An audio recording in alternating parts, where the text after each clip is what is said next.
Buenos días, buenas tardes y buenas noches de cualquier horario que nos estén sintonizando. Bienvenido a este tercer episodio de nuestro podcast, El Aula 9. ¡Bravo!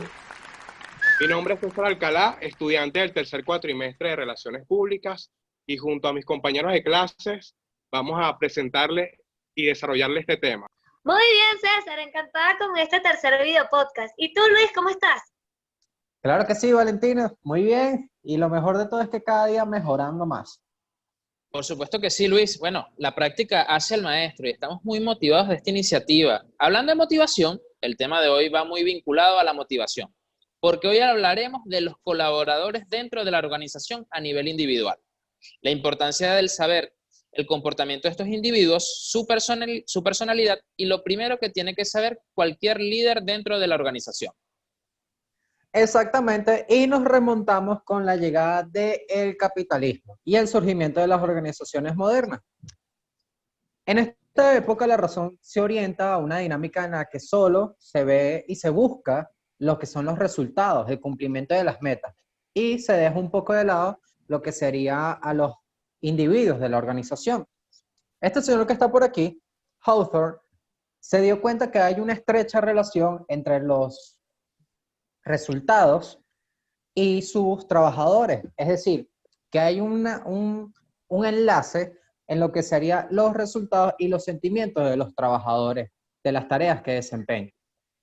Ahora, y es por medio de la palabra que los individuos se pueden expresar y dar su punto de vista, y esto logra que los individuos se sientan parte de una empresa.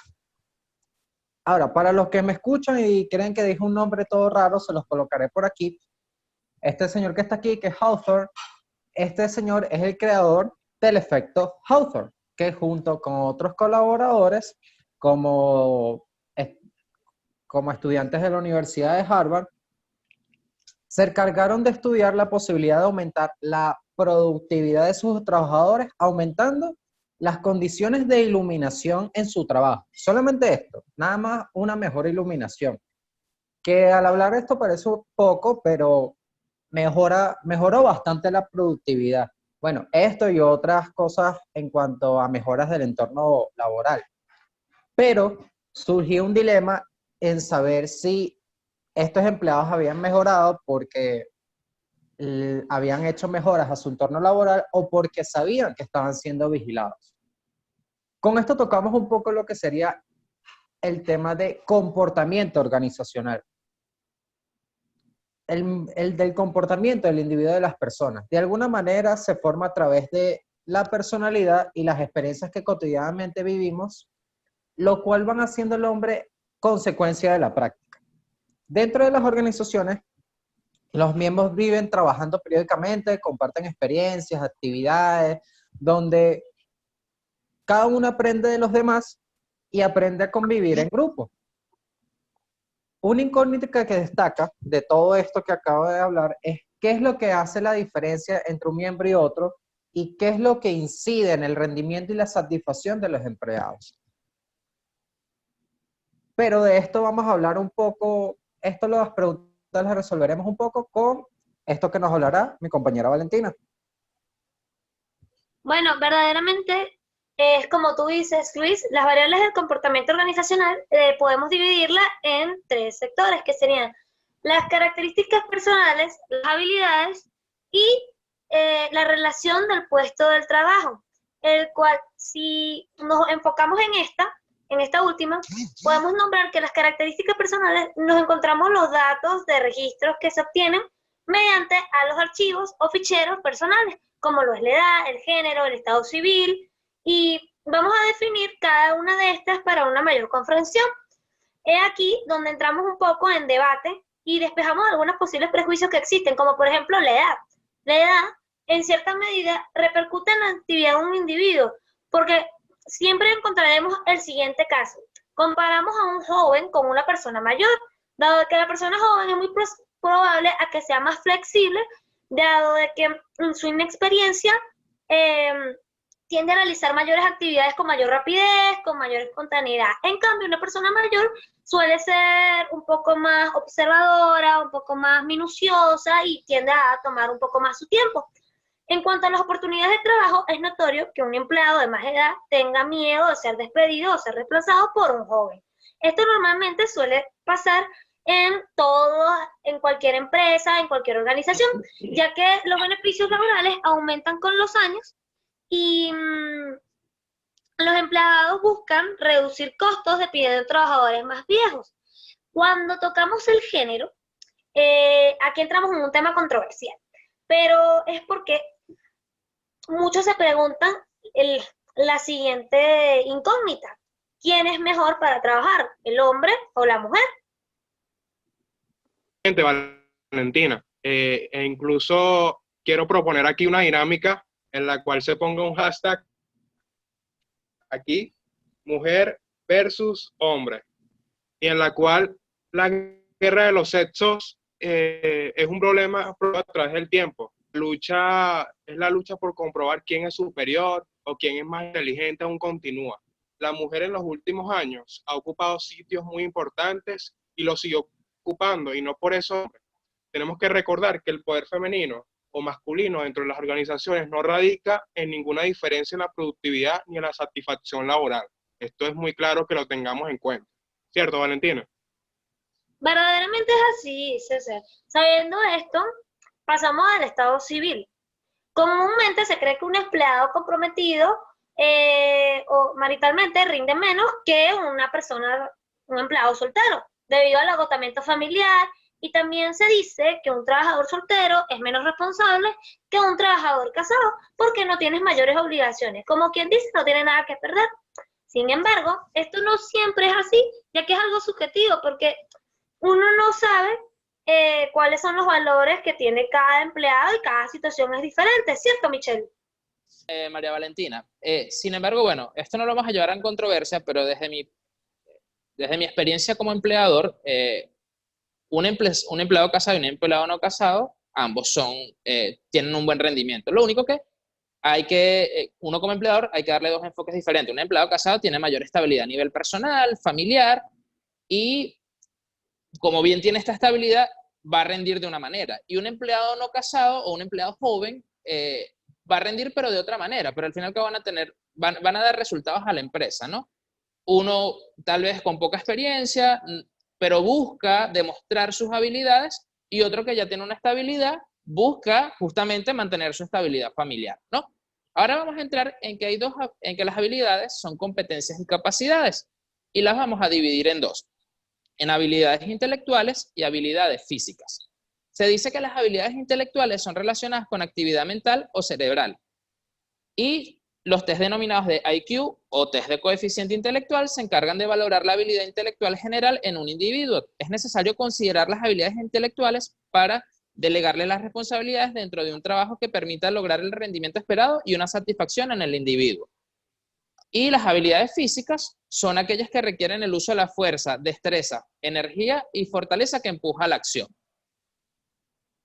Así, Michelle. E incluso vamos a tocar ahora el tema de las habilidades, pero en relación, vamos a vincularlas al área laboral. E incluso tenemos aquí que los requerimientos del trabajo necesitan habilidades determinadas, sean intelectuales o sean físicas, las cuales son necesarias para llevar a cabo un trabajo exitoso. Incluso la compatibilidad en el puesto de trabajo y la habilidad tienen una vinculación directa. ¿Con qué? Con el buen desempeño del trabajador y con los buenos resultados, obviamente. Ahora, esta es una respuesta para todas aquellas personas que han sido promovidas a gerentes o quizás en un futuro quieran optar por un cargo de gerente. ¿Qué consejo le podemos dar, muchachos, referente a este tema, por supuesto? Lo principal es conocer el comportamiento de los subordinados. Es el primer paso a que tiene que realizar una persona que debe optar en el organigrama a un escalafón por encima de un empleado, sea directivo, sea administrativo, sea director, lo que sea. Y después le podemos dar referente a este tema, por supuesto. Lo principal, lo primordial es conocer el comportamiento de los subordinados. Es el primer paso que tiene que realizar un gerente. Y lo segundo es conocer la personalidad. ¿Para qué? Para que esas estrategias o las actividades que podamos llevarles a esos empleados sean lo más adecuados y sean lo más efectivos. ¿Cierto, Luis?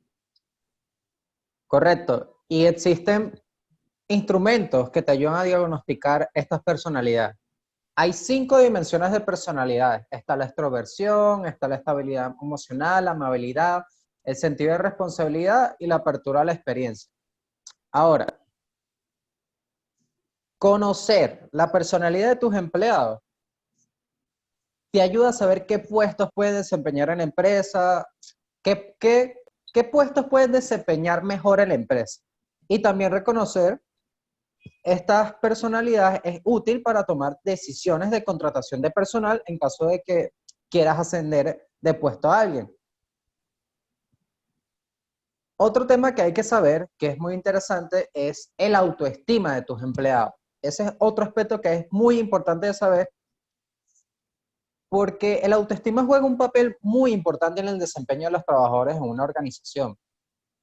La autoestima se relaciona directamente con ciertas habilidades de empleados como una autoconciencia, el control de los impulsos, la motivación, empatía, agilidad mental. Un empleado con alta autoestima es sociable y convive en confianza. Un empleado con alta autoestima tiene metas elevadas, basadas en la aceptación y el reconocimiento de sus capacidades. En cambio, un empleado con una baja autoestima tiene poca necesidad de un logro debido a sus propias inseguridades, porque esto pasa. Un empleado con baja autoestima se oculta tras un muro de desconfianza, se vuelve apática e indiferente. En un entorno laboral es indiferente hacia los demás. Y es así como tú dices, Luis. Ahora tocaremos el tema de la percepción. Todas las personas damos significados a lo que ocurre en nuestro entorno por medio de nuestra percepción. Como gerente, es recomendado juzgar el comportamiento de tus empleados en cuenta a 3 factores determinantes: distintivo, consenso, consistencia. También debes de saber la causa de un comportamiento que puede ser tanto interna como externa. Se cree que el comportamiento está bajo el control de la persona y es causado internamente, sino externamente. Cuando hablamos del interno, podemos ver la decisión del empleado y la responsabilidad del empleado. Cuando vemos el externo, vemos lo que es causado por un accidente o en contratiempo y que es obligado a comportarse de esa manera. Claro. Ahora, fíjense, si el empleado que hoy llegó tarde usualmente es cumplido con sus labores y trabajador, se cree que su conducta es de causa externa, ya que notamos que la conducta es distintiva a su comportamiento habitual. Un retardo no se percibe de la misma manera en un empleado que siempre llega a tiempo a uno que llega tarde 2 o 3 veces por semana. En el primer caso, se cree que la causa es interna. Ahora, en el tema de motivación, para que los empleados sean efectivos, debes despertar sus ganas de ser miembros productivos de la empresa. La motivación en tus empleados es clave para que la empresa funcione de la mejor manera. Algunas formas de motivar a los empleados son afiliación, poder, rotación de puestos, involucramiento y recompensas. Voy a hacer un paréntesis aquí, ¿no? Antes de darle el pase a César. Yo, en el plano personal, siento que el tema del tiempo varía, depende del puesto que ejecutes dentro de la empresa, ¿no? Pero yo creo que el tema de horario últimamente ha sido más flexible en empresas que han ido evolucionando, ¿no? Yo creo que ya no podemos medir el tiempo o la hora de llegada de un trabajador con la efectividad que pueda tener ese trabajador. ¿No es así, César? De acuerdo, Michelle. E incluso vamos a entrarnos acá al tema de las características de la personalidad. Lo primero que hay que dejar en claro es que no vamos a detectar la personalidad en el comportamiento. Solamente vamos a ver la conducta, ya que el comportamiento es una expresión de la personalidad, pero no la personalidad en sí. Es decir, se juega la subjetividad. Se supone que es un reflejo inmediatizado de la realidad. El sujeto no reproduce mecánicamente la realidad, sino que la procesa. Veamos lo interno con lo externo. Y muchachos, es importante saber cómo nos comportamos. Es importantísimo, ya que la personalidad es un sistema integrado por diferentes subsistemas que presentan diferentes grados de complejidad y se encuentran en constante interacción entre sí. ¿Cierto, Valentina? Eso es correcto, César. Ahora, el temperamento, y aquí tocamos algo muy diferente. ¿Por qué? El temperamento es la única cualidad que se hereda y es controlable. Por colocar un ejemplo, en una organización podemos estar tratando con una persona tímida, introvertida, y sin embargo, la confianza que le ofrecemos, así como los afectos que se sienten, hacen que no se expresen de esa manera, sino que se comporte de una manera desinhibida y extrovertida. ¿Cierto, Luis? Con esto Valentina hace referencia a que la personalidad es dinámica, está en proceso y en continua movilidad. Los contenidos de la personalidad se encuentran en constante activación y desactivación. De acuerdo con lo que dijo César, es un subsistema de integración personológica, así lo toman algunos expertos, que esté interviniendo. Es por ello que nos podemos comportar de diferentes formas y diferentes circunstancias según el contexto. Conforme vamos creciendo vamos cambiando la manera en cómo nos relacionamos y va cambiando nuestra personalidad. Ahora, hay otro ámbito que debemos destacar, y es que la personalidad es estable, pero no estática. La personalidad se caracteriza de modo relativamente estable al sujeto. Esta estabilidad suele ser cada vez mayor en la medida que nos acercamos a la adultez. Esta estabilidad no quiere decir inamovilidad o inmovilidad, disculpen. Pues el proceso de construcción y desarrollo de la personalidad culmina con la muerte del individuo. Es decir, que vamos en un constante cambio. Ahora, ¿cómo es la estructura de la personalidad? Esta se basa en 3 procesos: el proceso cognitivo, el proceso afectivo y el proceso motivacional. Cuando hablamos de los procesos cognitivos, podemos destacar que son la sensación, la percepción, la memoria, la atención, el pensamiento o la imaginación. Son aquellos que te permiten conocer el mundo exterior, la naturaleza, otros seres humanos. Ahora, ¿cómo es el proceso afectivo? Son aquellos que se expresan cuánto y cómo nos afecta lo que conocemos. Esta es la unidad, y siempre está en unidad con los procesos cognitivos, como son los sentimientos, las emociones y los afectos. Y como último tenemos los procesos motivacionales, y son configuraciones subjetivas de la personalidad, donde se organizan y expresan los contenidos psicológicos de la vida. Con esto, bueno, queremos dar por culminado el tema del día de hoy. Le vamos a ofrecer disculpas, tuvimos un pequeño percance con el invitado para el tema de hoy, le vamos a deber esta entrevista y bueno, les recuerden suscribirse a nuestro podcast El Aula 9. ¡Chao!